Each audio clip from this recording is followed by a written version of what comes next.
rogai por nós, pecadores, agora e na hora de nossa morte. Amém. Ó Virgem Maria, filha bem-amada do Eterno Pai, mãe admirável do Filho, esposa muito fiel do Espírito Santo, Tempo augusto da Santíssima Trindade. Eu vos saúdo, soberana princesa, a quem tudo está submisso no céu e na terra. Eu vos saúdo, seguro refúgio dos pecadores, Nossa Senhora da Misericórdia, que jamais repelestes pessoa alguma. Pecador que sou, me prostro aos vossos pés, e vos peço de meu obter de Jesus, vosso amado Filho, a contrição e o perdão de todos os meus pecados e a divina sabedoria. Eu me consagro todo a vós com tudo o que possuo. Eu vos tomo hoje por minha mãe e Senhora. Tratai-me, pois, como o último dos vossos filhos e o mais obediente de vossos escravos. Atendei, minha princesa. Atendei ao suspiro de um coração que deseja amar-vos e servir-vos fielmente. Que ninguém diga que entre todos os que a vós recorreram, seja eu o primeiro desamparado. Ó minha esperança, ó minha vida, ó minha fiel imaculada Virgem Maria, defendei-me, nutri-me, escutai-me, instruí-me, salvai-me, assim seja. Com o vosso divino Filho, a Mãe Pia, abençoai-nos, ó Virgem Maria. Em nome do Pai, do Filho e do Espírito Santo. Amém. Vamos nos assentando.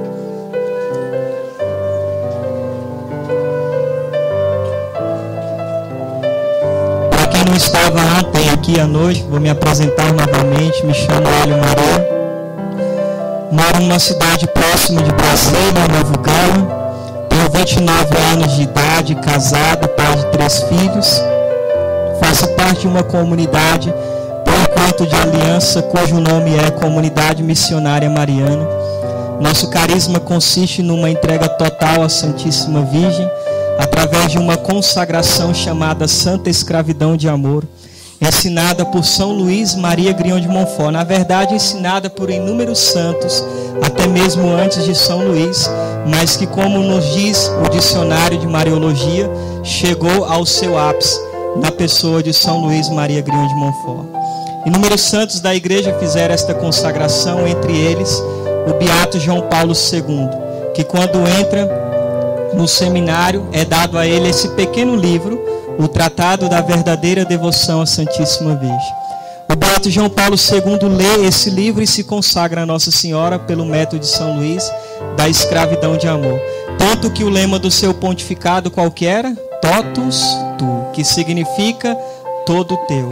Madre Teresa de Calcutá foi escrava de Nossa Senhora. O Papa Leão XIII morreu renovando o ato de consagração à Virgem Maria e invocando a intercessão de São Luís Maria Grião de Montfort. Padre Pio foi escravo, Frei Galvão foi escravo de Nossa Senhora. Inúmeros santos da igreja, São Curadás, São João Bosco, muitos santos se santificaram por esta consagração maravilhosa à Virgem Maria. E nós temos como lema de vida lá na Comunidade Missionária Mariana, para que a Santíssima Virgem Maria seja mais conhecida, amada e honrada. Então, já para entrando no nosso tema, eu te convido, pegue comigo no Evangelho de São Lucas, capítulo 5, versículos de 12 em diante.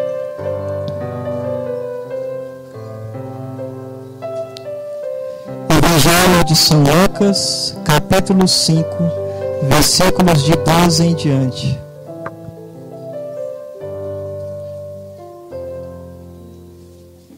Vamos fazer muito silêncio para ouvir a palavra de Deus.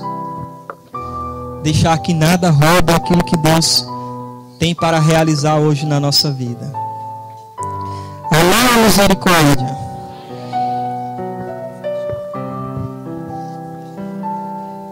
Estando ele numa cidade, apareceu um homem cheio de lepra.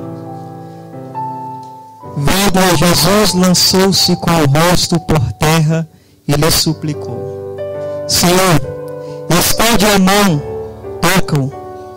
Perdão, Senhor, se queres, pode limpar-me. Jesus estendeu a mão, tocou-lhe e disse: Eu quero, seja purificado. no mesmo instante desapareceu dele a lepra. Estas são para nós palavras da salvação. Vamos aplaudir o Evangelho.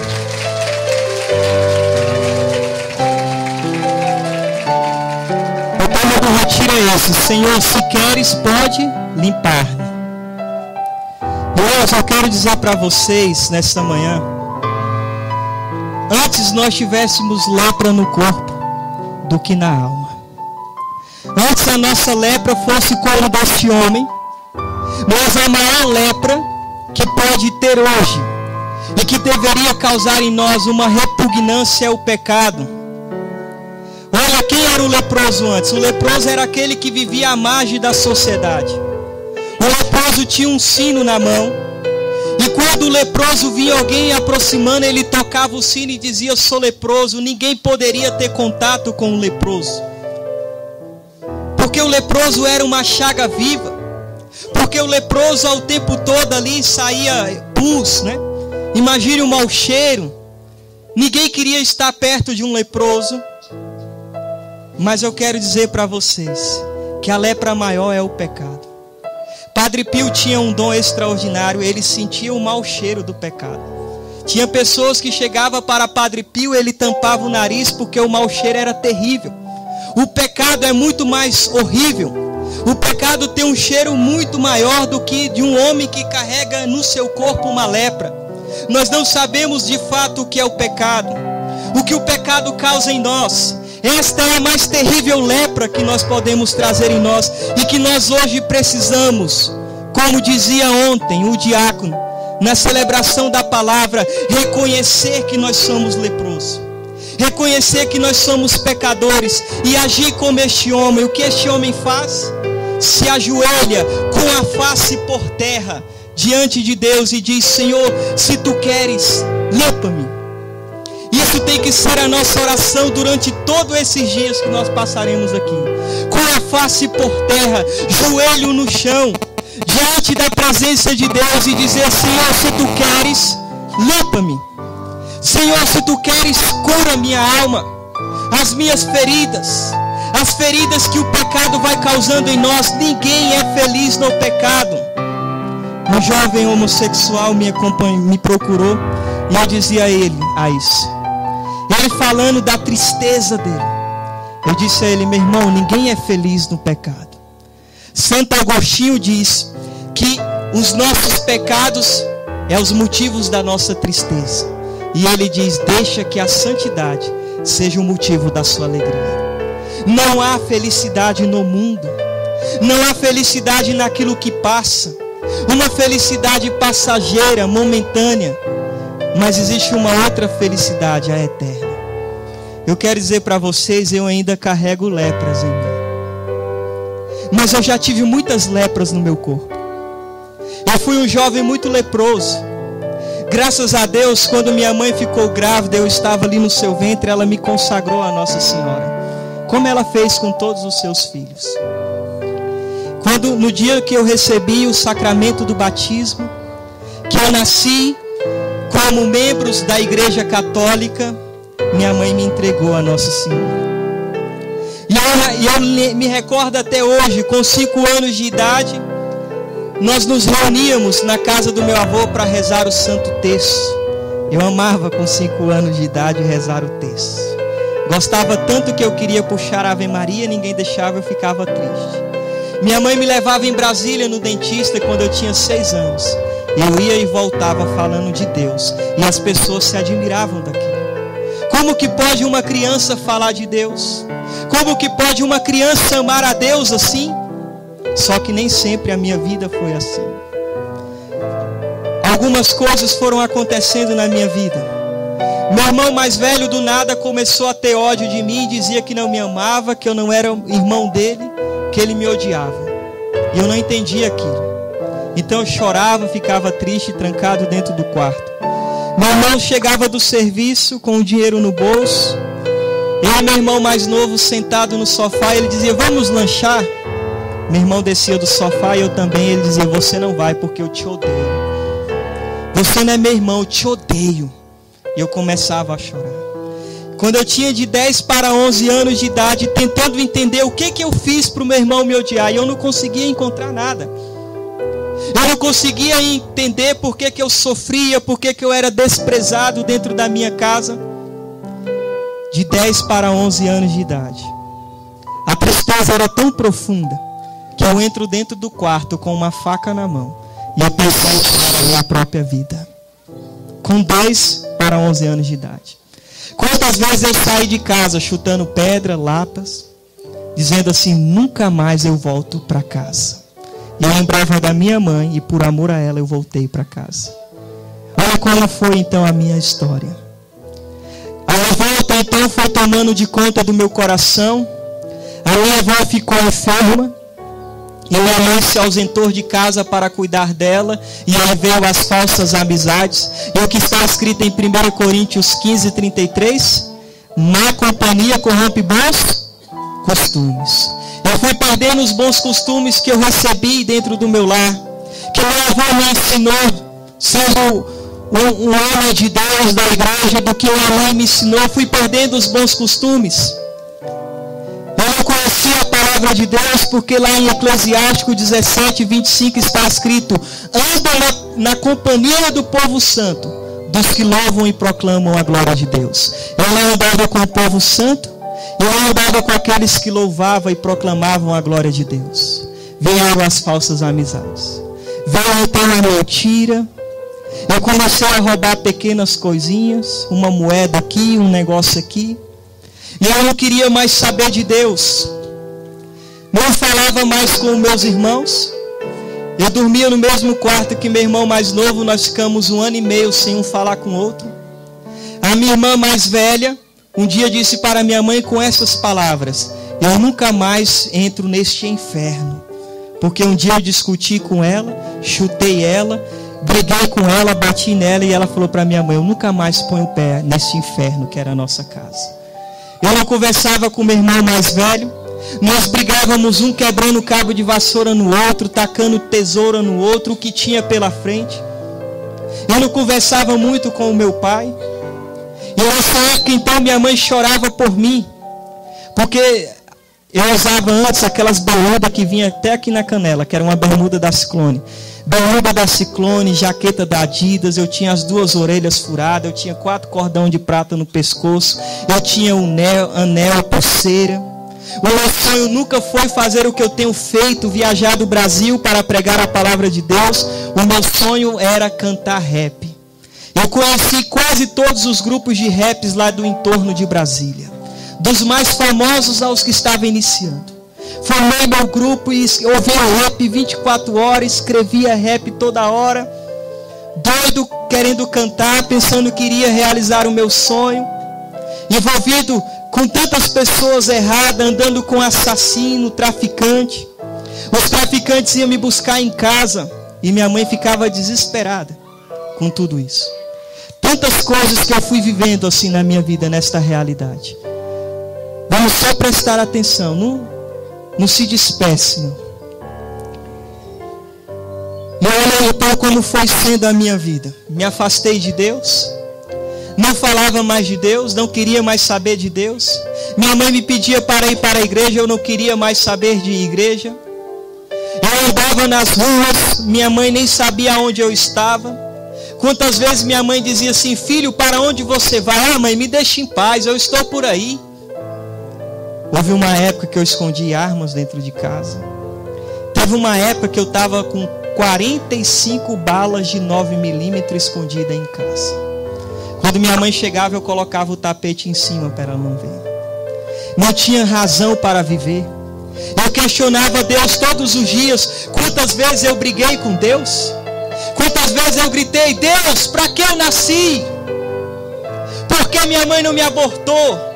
A minha vida é um inferno. Quantas vezes eu disse isso chorando?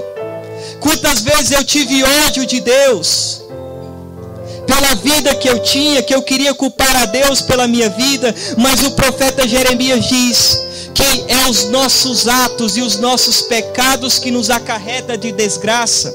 Foi eu que procurei aquilo, mas eu queria colocar a culpa em Deus. Foi eu que me afastei de Deus, não foi Deus que se afastou de mim. Mas eu queria culpar Ele. Ele é culpado de tudo. Da minha vida não prestar, da minha vida ser assim.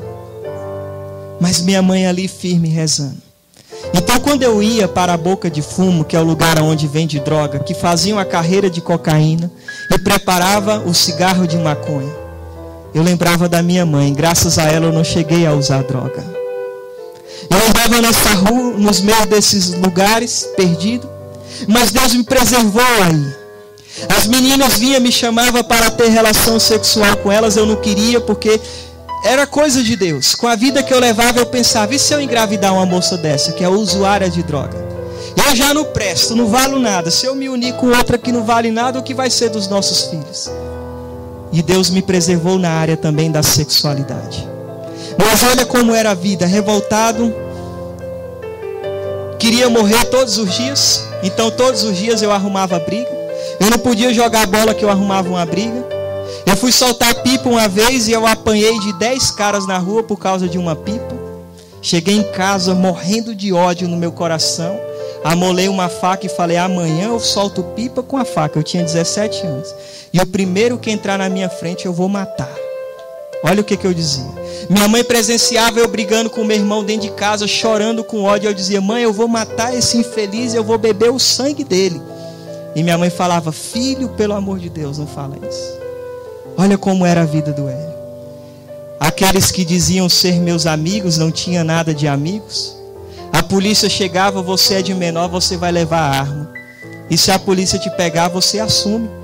Porque de menor não vai ficar preso. Que amizade é essa? Que nos bailes de rap onde eu andava, vi pessoas sendo assassinadas na minha frente. Vi pessoas morrendo na minha frente. Vi pessoas que não tinham mais nem dignidade humana. Um jovem tão drogado, caído ali no chão. As pessoas urinando em cima dele. Vi polícia chegando, dando tiro, matando as pessoas. Quantas vezes eu corri para salvar a minha vida? Quantas vezes na hora do tiroteio eu lembrava de Deus? Mas na hora do pula-pula, dentro do baile de rap, eu não lembrava de Deus. Nós lembramos de Deus só no momento do perigo. E eu vivi uma época bem difícil da minha vida. Amigos que andavam comigo sumiram. E a gente procurava por um rapaz que andava conosco. E depois de uma semana a polícia encontra o seu corpo dentro do mato, degolado. Só a pele aqui do pescoço segurava a cabeça dele. O irmão dele saiu de casa, era bem cedo, umas 7 horas da manhã. E a mãe dele, meu filho, para onde você vai? Ah, mãe, estou indo tomar meu café da manhã, enrolando cigarro de maconha. Foi usar droga dentro do mato e aqueles que diziam ser seu amigo, mataram ele ali mesmo. Outro rapaz que andava comigo foi executado num bar com 10 tiros na cabeça. Outro rapaz que andava comigo morreu ajoelhado na rua de um tio meu, chorando, implorando pela sua vida. E o rapaz, sem nenhuma misericórdia, apertou o gatilho e ele perdeu a vida dele. Outro rapaz que andava conosco teve o rosto retalhado de faca e foi jogado em um caixão pobre que mal tinha flores. Eu tenho amigos em cadeira de roda, tenho amigos infelizmente no presídio, na papuda, mas a maioria morreu. E nessa época eu achava que não tinha mais jeito também para a minha vida. Eu falava, eu vou morrer, não tem mais jeito. E aí com aquela revolta, sem ânimo de viver, eu lembro que uma vez por causa de uma pipa também, um rapaz falou assim, ó, ou você me dá a minha pipa ou eu vou te matar. Eu falei, olha, para mim tanto faz me viver ou morrer. Se você me matar, você vai me fazer um favor. Então eu quero ver se você é homem mesmo para me matar. Então eu esperei que eu vou buscar a arma. E foi, e eu combinei com o outro. Quando ele puxa a arma, você toma o revólver dele. Olha que loucura, né? Ele chegou lá, armado, botando a mão na cintura. Minha mãe chegou, ele foi embora. Até hoje ele me respeita, porque ele viu que eu não tive medo daquilo. Hoje eu penso diferente, né? O viver para mim é Cristo e o morrer é lucro. Se eu morrer por causa de uma pipa, imagine pela igreja e por Deus hoje, por Nossa Senhora. Mas essa então era a minha vida. Até que eu cheguei no mais profundo do abismo onde eu vivia, de uma tristeza profunda. E aí nessa época eu tinha voltado a falar com o meu irmão mais novo. Tinha comecei um namoro, eu gostava muito dessa menina, então por causa dela eu comecei a querer mudar um pouco as coisas. E aí eu usava de esperteza, quando eu ia na casa dela, eu ia igual gente, eu botava uma calça, não ia vestido com tantos cordão de prata, aquelas coisas todas. E comecei a querer mudar por causa disso. E aí foi quando o meu avô começou a ficar doente, foi para o hospital e os médicos disseram assim para minha mãe: olha, seu pai não tem muito tempo de vida. O coração dele foi uma doença que foi crescendo, crescendo, crescendo. E o meu avô dizia assim para minha mãe: meu maior medo é morrer sozinho. A esposa dele, né, estava viajando e minha mãe passou a ir dormir toda noite na casa do meu avô. E dormindo lá, ela acordava de madrugada e não via meu avô na cama e ela ia procurar. Meu avô estava diante de uma imagem da Virgem Maria rezando o terço. Um dia minha mãe falou assim: pai, vai dormir, olha a hora. E ele falou: não, filha, eu estou entre um e outro. Minha mãe fala assim: eu creio que meu pai quis dizer naquela noite que ele estava entre a vida e a morte. Meu avô então disse assim: vamos reunir a família para rezar um terço. Todo mundo foi, menos quem? Preferi os assassinos. Preferi andar com as pessoas do mundo. A família inteira rezando o terço. O meu avô passa mal no terço. Minha mãe desesperada, meus tios desesperados, minhas tias: vamos correr com o papai para o hospital. E meu avô disse: não, não vou para o hospital. Meu avô completou a salve rainha e disse: agora eu posso morrer em paz. No outro dia o meu avô faleceu. E quando eu vi o meu avô no caixão, eu chorava profundamente, dizendo: que neto foi eu. Por isso eu gosto de dizer, sempre quando eu vou dar meu testemunho: filhos, não deixa para dizer para o seu pai e sua mãe que você o ama quando está descendo o caixão e ali jogando terra e flores, porque já é tarde. Eu fiquei 5 anos como ministro extraordinário da comunhão na minha paróquia. Fui fazer uma exéquia e eu vi uma moça deitar diante do caixão do vô dela e dizer: vovó, perdão. Mas vovó não está mais aí. Naquele dia eu dizia: vô, perdão. Meu avô não estava mais ali. Meu avô se preocupava comigo. Minha mãe dizia: eu não sei o que eu faço com ele. Mas eu creio que meu avô hoje no céu vê que o ato dele se tornou. Talvez até pela intercessão dele também. Pais, não deixa para dizer aos seus filhos que você o ama quando está descendo o caixão, jogando terra, flores. Gente, o momento é agora. Eu experimentei isso na dor. Quando a gente vê pessoas arrancando o cabelo, desmaiando, sabe por quê? Na hora do enterro? Porque não amou aquela pessoa como deveria. Aquilo é um remorso que há dentro dela. Porque ela sabe a maldade que ela fez com a outra. Porque nós somos assim, só damos valores quando nós perdemos.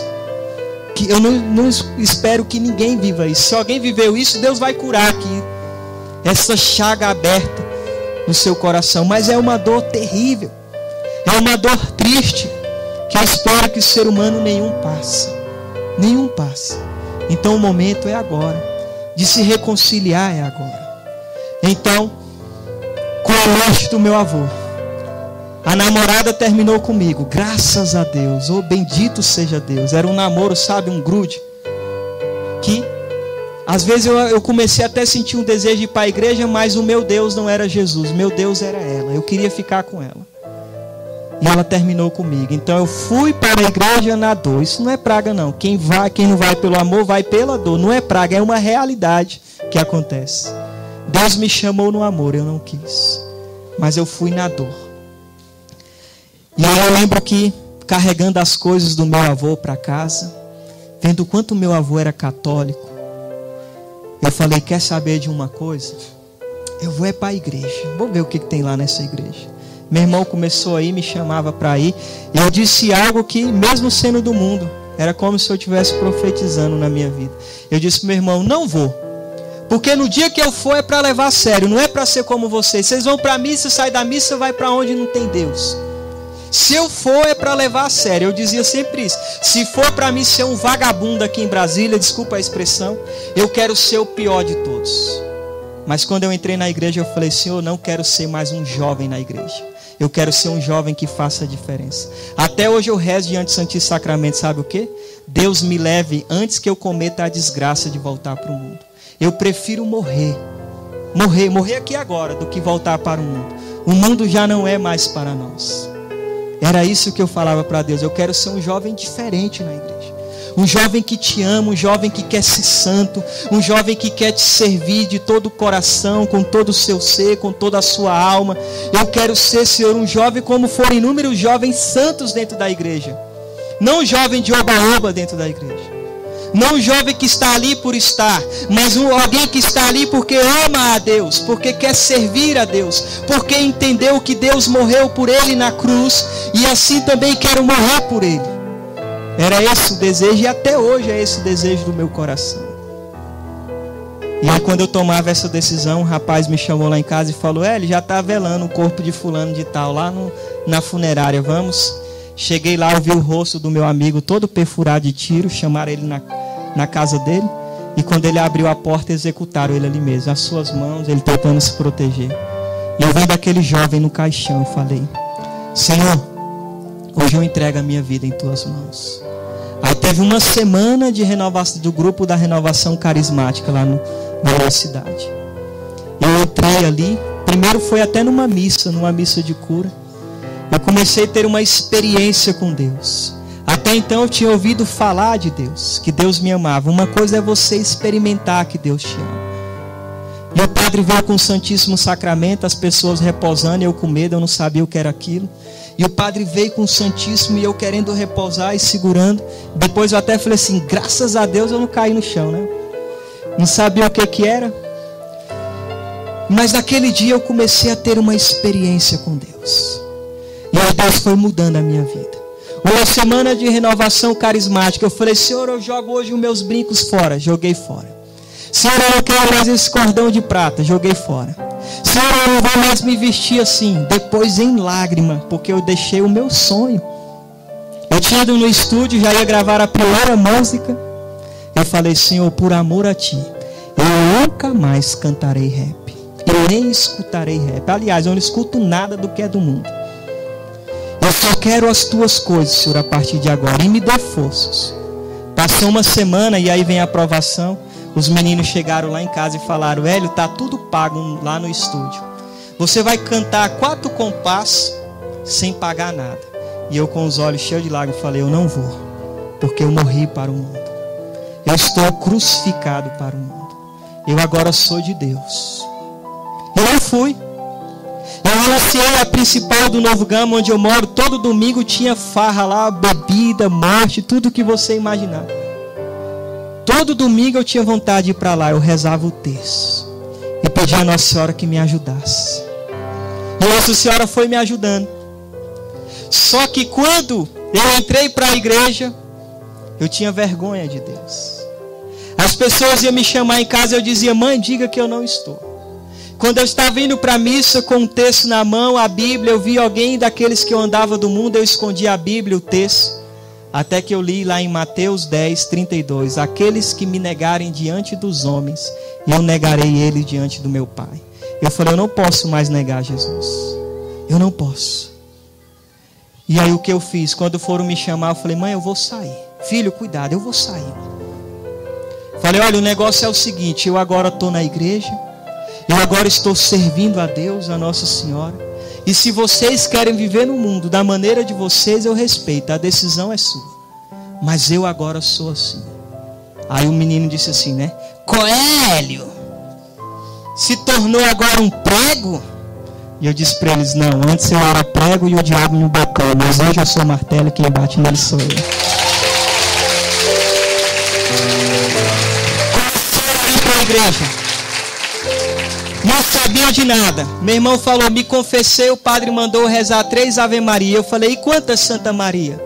Ele falou: oh, abençoado, a Ave Maria, Santa Maria é uma oração só. Eu falei: ele é.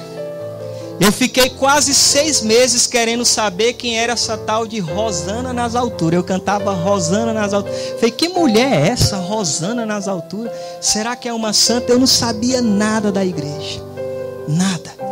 Nada, mas eu me abandonei em Deus. No ato penitencial, o padre dizia: vai pedindo perdão a Deus. E eu comecei: perdão, Senhor, por ter feito isso, por ter feito aquilo. E Deus foi entrando na minha vida. E como eu fui radical na minha decisão. Falaram para mim: olha, quaresma é tempo de você fazer uma penitência com Deus, um propósito com Deus. Eu falei: então eu vou fazer o meu propósito com Deus. Toda sexta-feira o Santíssimo Sacramento é exposto lá na minha paróquia. Eu ia para a missa 7h30 da manhã, acabava a Santa Missa, o Santíssimo Sacramento era exposto e eu só ia embora 7 horas da noite. Toda sexta-feira da quaresma. Toda sexta-feira. Eu comecei a ler a Bíblia dentro de casa. Tinha dias eu já fiquei 6 horas dentro do quarto lendo a palavra de Deus. Eu fazia vigília sozinho em casa. O meu pai entrou no banheiro para escovar os dentes e viu, né? O meu quarto era na frente do banheiro. Me vê, olha para mim, eu estou com a Bíblia na mão, o rosário, o catecismo, o livro que falava da vida dos santos. E meu pai é protestante, foi o meu maior perseguidor, foi meu pai, graças a Deus. Que eu tomei vergonha e fui ler a palavra de Deus, fui estudar a fé católica. E aí meu pai então ficou olhando aquilo, acordou 4 horas da manhã, para ir trabalhar e ver seu filho com o rosário na mão, o catecismo, o livro que falava da vida dos santos. Eu tinha uma sede imensa por Deus. Imensa. Minha mãe falou: meu Deus, eu rezei tanto pelo coitado que ele agora ficou doido. Varre a casa, Hélio. Sim, mamãe. Meu Deus. Pegava a vassoura e ficava: Senhor, que essa vassoura seja uma vassoura do fogo. Tira o que não presta da minha casa, Senhor. Quando eu ia tomar banho, todo mundo sabia que era eu. Senhor, que estas águas sejam as águas do teu Espírito. Me lava, me banha, rezar. Olha, eu comecei a pregar no banheiro. Deus falava assim: olha, eu farei de ti pescador de alma. Deus falou que eu ia ser missionário, que eu ia pregar. Ninguém me chamava para pregar. Eu falei: ah, é, Jesus, eu vou pregar para o primeiro que der a brecha. Minha mãe ia acordar de manhã e falava: filho, levanta para comprar pão. Eu pulava da cama e dizia: mãe, Mateus 4,4 está escrito: nem só de pão viverá o homem, mas de toda a palavra que sai da boca de Deus. E eu começava a pregar para minha mãe. Eu começava a pregar, uma vez eu orando dentro do quarto, 2 horas orando. Eu falei: meu Deus, que vontade de falar de Deus, ninguém me chama para pregar. Aí o meu sobrinho: oi, titi. Eu falei: é para você mesmo. Falei: a palavra de Deus diz assim: vinde a mim, vós que sois pequenino, antes que no seio de tua mãe foste formado, eu já te conheci. Ele deu um sorriso, falei: é isso, receba. E fui buscando Deus, ninguém entendia aquilo. O pessoal falava: vai trabalhar. Eu falei: meu trabalho é servir a Deus. O pessoal não entendia a minha vida, a sede que eu tinha de Deus. Eu quero ser de Deus. E eu fui renunciando tudo, fui deixando tudo. Claro que não foi fácil, mas a oração nos sustenta, Nossa Senhora nos sustenta, o Santíssimo Sacramento nos sustenta. Eu comecei a querer ir para a missa todos os dias. E eu ia na missa pela manhã, eu ia na missa pela noite. Eu comungava de manhã, eu comungava à noite. Eu rezava rosários e mais rosário, e eu lia a palavra de Deus. E eu ia tendo o meu encontro pessoal com Deus, se enchendo de Deus. E as meninas: vamos namorar? Eu falei: não, eu estou namorando com Nossa Senhora. E fiquei 9 meses só buscando a Deus. Falei: eu não quero ninguém, sim, eu quero o Senhor. E fui buscando a Deus, fui buscando. E aí, claro, né, a minha entrega já começou a causar muitas coisas dentro da igreja. A pessoa dizia que era fogo de palha, que não dava 3 meses para me voltar para o mundo. Mas graças a Deus esse fogo está até hoje, né? 10 anos. E não se apaga, graças ao bom Deus e à Virgem Maria. Mas o pessoal não acreditava muito na minha história, na minha mudança, de que eu era realmente um leproso, mas que clamei a Deus e que Deus estava tratando das minhas lepras, que Deus estava fazendo de mim uma criatura nova, um homem novo. O pessoal não acreditava muito, mas eu fui buscando a Deus, na minha maneira, na sede que eu tive. Eu quis Deus de uma maneira profunda, porque eu tive uma experiência profunda com Ele. Então eu andava na rua, encontrei um rapaz que era traficante. E ele dizia: ah, você agora está na igreja, né? Eu falei: é, estou. Ele falou: está na igreja é coisa de marica. E eu falei para ele: olha, irmão, vou te dizer uma coisa com toda sinceridade. Eu quero te dizer que para estar na igreja, e principalmente a igreja católica, tem que ser muito homem. Sabe por quê, meu irmão? Dar tiro aí fora, paulada, ter relação com várias meninas, o que você faz, isso aí é fácil. Agora eu digo que você é homem. Se você abandonar tudo e viver a santidade dentro da igreja, isso para mim é ser homem. Ele botou o lado entre as pernas e foi embora. Nós não devemos temer ninguém. Maior quem está conosco que é Jesus e a Virgem Maria. O outro falou, e outra vez eu falei para ele, vocês acham que vocês são poderosos? Porque você tem um 38, uma 765, uma .40, uma 380. Eu quero dizer que eu tenho uma arma muito mais poderosa que a sua. Eu peguei a Bíblia e disse, a minha arma é essa. Calibre 72. 73, livro de Gênesis e Apocalipse. O cano é duplo, Antigo e Novo Testamento. E o colete no quinto dos infernos que para salvar.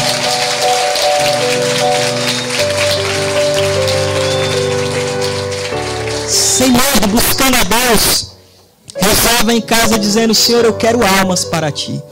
Um rapaz chega lá em casa e me chama, eu saio para fora. Se ele apertar o nariz dele, entra para dentro. Ele não tem mais a cartilagem do nariz, porque desde os 14 anos ele cheira cocaína. E eu comecei a evangelizar aquele jovem no portão de casa, ele começou a chorar. E eu falei, onde está o outro rapaz que andava com a gente? Ele falou, você não está sabendo não? Eu falei, não, é traficante agora. Você quer ir lá na boca dele falar de Deus? Eu falei, espera aí. Entrei dentro de casa, peguei o texto e fui pregar dentro da boca de fumo. Cheguei lá com o texto na mão, a mulher dele ficou olhando e falou, nossa, um católico que usa droga, né? Com o texto na mão. E ele estava dentro do banheiro, 40 latas de merla, tinha tijolo de maconha do tamanho desse microfone, e eu comecei a falar de Deus, de Deus, de Deus, e ele começou a chorar. Sabe o que aconteceu? Para a honra e glória de Deus e da Virgem Maria, ele não é mais traficante. Quantas coisas os meus olhos têm. Na minha vida, sabe qual foi a primeira experiência dos meus irmãos com Deus? Eu pregando dentro de casa, eu falando daquilo que Deus fez na minha vida. Meu primeiro aniversário, minha mãe falou, filho, reza um Pai Nosso, Ave Maria. Você agora é da igreja, tinha um pessoal da igreja lá em casa. E Deus, reza um Pai Nosso, Ave Maria e dá seu testemunho. Eu falei, Jesus, eu não vou fazer isso não, dá seu testemunho. Eu falei, minha mãe vai me matar. E eu falei, fecha os seus olhos. E um irmão foi tocando violão e eu fui falando da minha vida, da minha vida. E quando eu abri os meus olhos, eu contemplei a minha casa inteira em lágrimas. Deus pode mudar hoje aqui, não só a sua história, mas a partir da sua história, transformar a sua casa, a sua família. Deus pode fazer isso. Mas vai depender de você. Vai depender de você querer. De você querer ser de Deus. De você querer se entregar a Deus no mais profundo do seu coração, sem medo, jovem, sem reserva. Depois de 9 meses eu falei, Senhor, eu quero ter um namoro santo. Deus colocou uma abençoada na minha vida que não entendia o que eu queria viver. É porque você é diferente, porque o meu outro namorado fazia isso e isso. Falei, você tem uma Bíblia? Ela falou, tem, então traga aqui. Abra aí, 1 Coríntios 6, 12. Aí fui falando, né? Tudo me é permitido, mas nem tudo me convém. Que o nosso corpo era templo do Espírito Santo. Falei, você está vendo essa mão aqui? Ela falou, estou. Não foi feita para mim ficar te alisando, não. Essa mão aqui foi feita para mim orar pelas pessoas e glorificar a Deus. Se você quiser namorar comigo, é assim. Eu amava ela. Ela falou, então vou terminar. Terminou comigo porque não entendia. Mais do que ela, eu amava a Deus. E Deus falou, tudo que você perder por causa de mim, você vai ganhar em dobro. E ganhei mesmo. Hoje eu sou casado com a Sara, eu sou apaixonado por ela, minha esposa. Ela é a mais linda do mundo, consagrada à Virgem Maria. Conheci ela adorando o Santíssimo Sacramento. Deus faz coisas que às vezes nós não entendemos. E no dia que eu vi ela, Deus falou, é essa. Eu falei, eu chamei 2 pessoas e falei, se for ela, vocês vão ser testemunhos, que seja daqui 1 ano. Só que eu achava ela muito santa para mim e ela me achava muito santo para ela, porque eu já estava pregando, preguei nos retiros que ela participou e tudo. Mas Deus foi fazendo as coisas. E nós começamos a namorar no mês de maio, porque mês de maio é o mês de Nossa Senhora. Nos noivamos no mês de maio e nos casamos no mês de maio. Quando nós começamos a namorar, traçamos metas e propósitos. Eu nunca vou te abraçar por trás. Tu nunca sentarás no meu colo. E nós nunca daremos beijo de língua no outro. Hoje na comunidade nem beijo pode ter. No máximo um selinho. Eu ainda estou pensando se vai liberar um selinho. Lá na comunidade é assim. Tem casal de namorado que vive isso. Lá na comunidade. Porque Santo Afonso dizia que o beijo é uma preparação para a relação sexual. O jovem não pode começar uma coisa que ele não pode fazer. Talvez um selinho, não vou dizer que um selinho é pecado. Alguns teólogos dizem que não, outros dizem que sim. Estou falando uma realidade da nossa comunidade. Ninguém é chamado a viver isso, mas quem quiser também fique à vontade. Então eu comecei esse namoro com hoje minha esposa. Ela chegava lá em casa, olha como começava o namoro, hein, jovem? Primeira, esqueci de falar uma coisa aqui. Quando Deus vai tirando as nossas lepras, né? E vai nos ensinando a ser dele. Eu fiquei 3 meses em oração com ela, para saber se Deus queria a gente junto. Quem hoje reza para saber alguma coisa? Depois de 3 meses sendo acompanhado por um padre, adorando o Santíssimo Sacramento junto e rezando o terço e rosário juntos, chegamos a um discernimento que nós iríamos namorar. Traçamos todas essas metas. Quando eu encontrava com ela, o namoro começava. Estamos reunidos em nome do Pai, do Filho e do Espírito Santo. Consagramos o nosso namoro nas mãos da Senhora, porque sem ela nós iremos cair na primeira tentação. Tiveram tentações muitas. Não pense que nós pregadores somos já santos, não.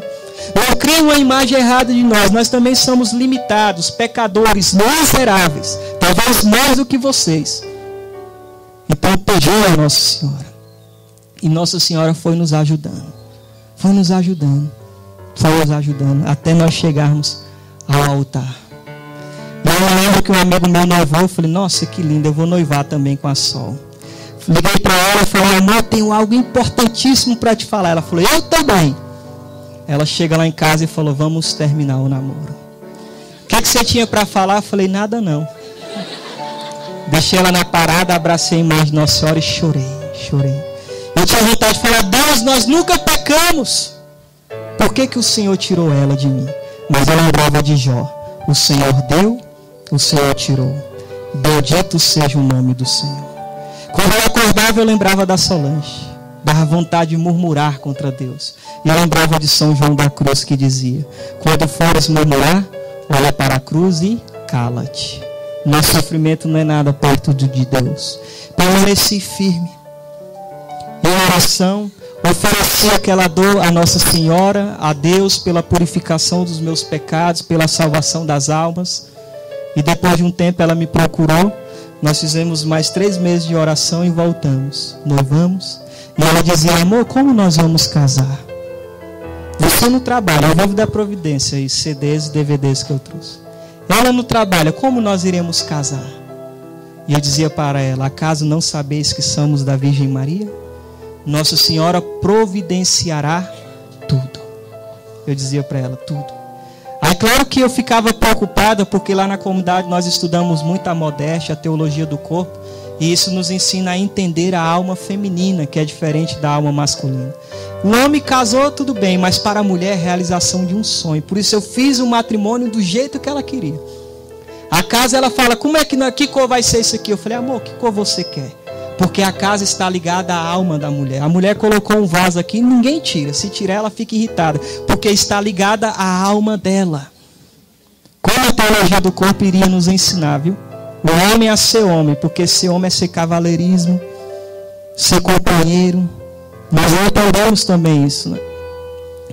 E eu, às vezes, me preocupava, porque eu sabia, eu falava para ele, olha, não se preocupa, Deus vai cuidar de tudo em Nossa Senhora. Eu já posso ver a igreja linda, toda ornamentada com flores feitas de papel crepom. E ela dizia, Deus me livre. Eu falei, a gente põe o pessoal da comunidade bem aqui no corredor, onde nós vamos passar, e eles vão tirando foto aí no celular, e depois envia para nós Bluetooth, e nós iremos revelar a foto. Ela falou, não, amor, pelo amor de Deus, né? Eu brincava com ela. Mas em menos de 1 ano, nós conseguimos R$8.000. Flores natural na igreja, porque flores de plástico é para macumba, né? Para o Deus morto lá do demônio. Para a igreja, na liturgia, flores natural. Casamos no rito que é dentro da Santa Missa. 4 da tarde nós casamos. E foi lindo, sabe? Aí assim que ela casou, graças a Deus ela engravidou. Meu sonho era ser pai, nós não evitamos filhos. Nós somos obedientes à igreja, não usamos camisinha anticoncepcional, nada disso. Tem até um anticoncepcional chamado Diclin, que está escrito na bula. O anticoncepcional primeiro serve para quê? Deixa eu perguntar para vocês. Para a mulher não? O anticoncepcional Diclin na bula está escrito assim. Se a mulher engravidar e continuar tomando esse remédio, peraí, como que ela vai engravidar? se o remédio é para não engravidar.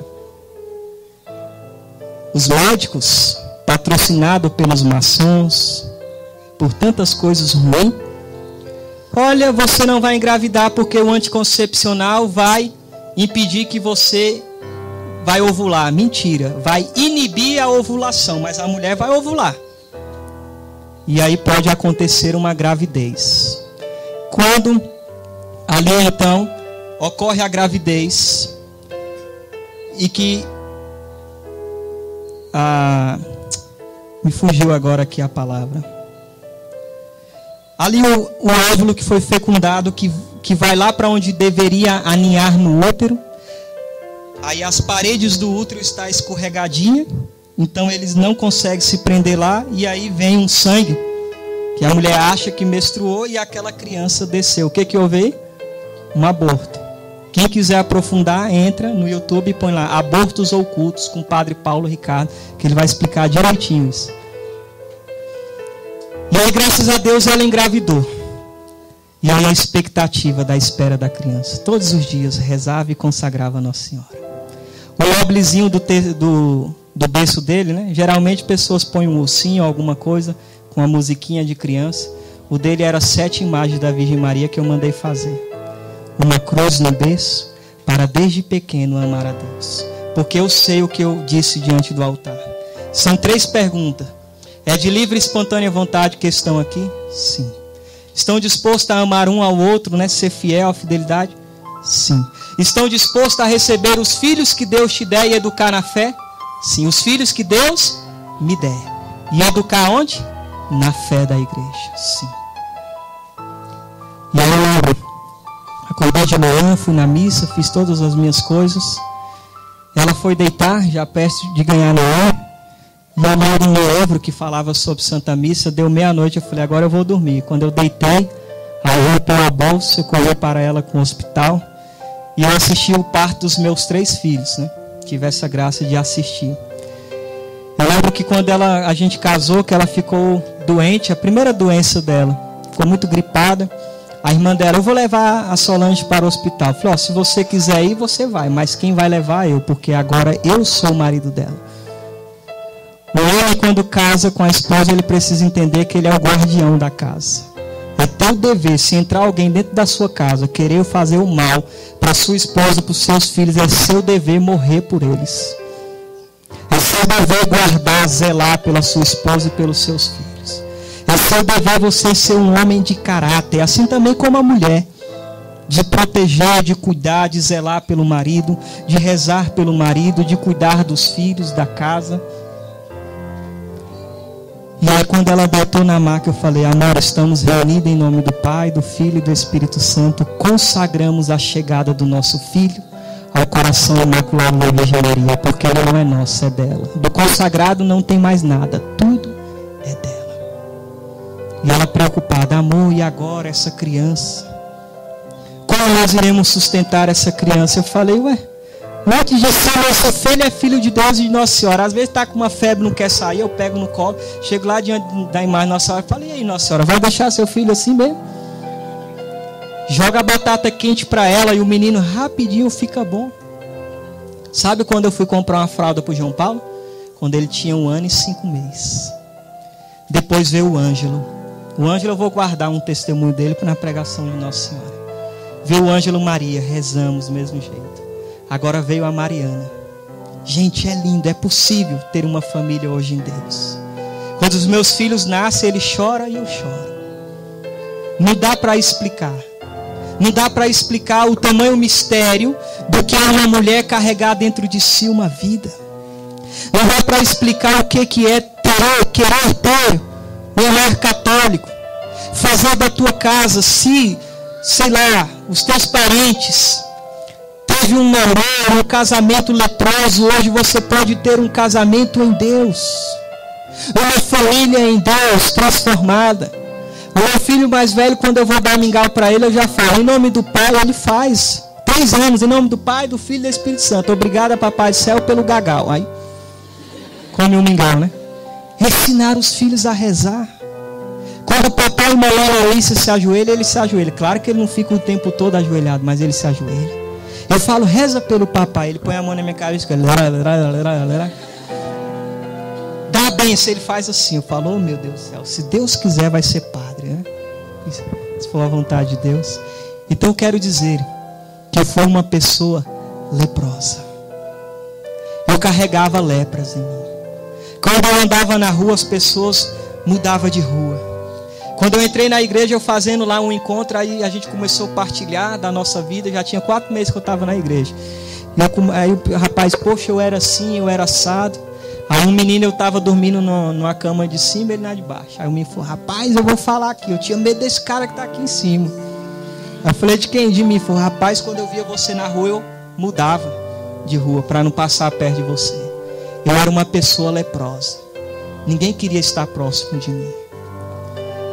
Claro, pessoas do bem não queriam estar próximo de mim. Eu carregava as minhas lepras, era tão visível que afastava o povo de mim. Eu não sei qual é a sua lepra. Eu não sei como é a sua história na sua casa, no seu matrimônio, com a vida dos seus filhos. Mas de uma coisa eu sei, que hoje nós devemos dizer para o Senhor, Senhor, se tu queres, limpa-me. E com certeza Deus vai falar, eu quero, seja curado, purificado, limpo.